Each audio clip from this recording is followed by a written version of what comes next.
కలబోసిన తల నిండా కనకాంబరమెట్టినట్టు ఎర్ర నీళ్ళు దిష్టి తీసి పోసినట్టు ఎర్ర నీళ్ళు దిష్టి తీసి పోసినట్టు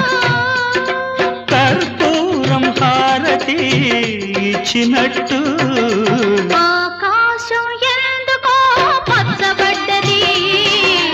ఆ నడుమ బొట్టేమో ఎర్రబడ్డది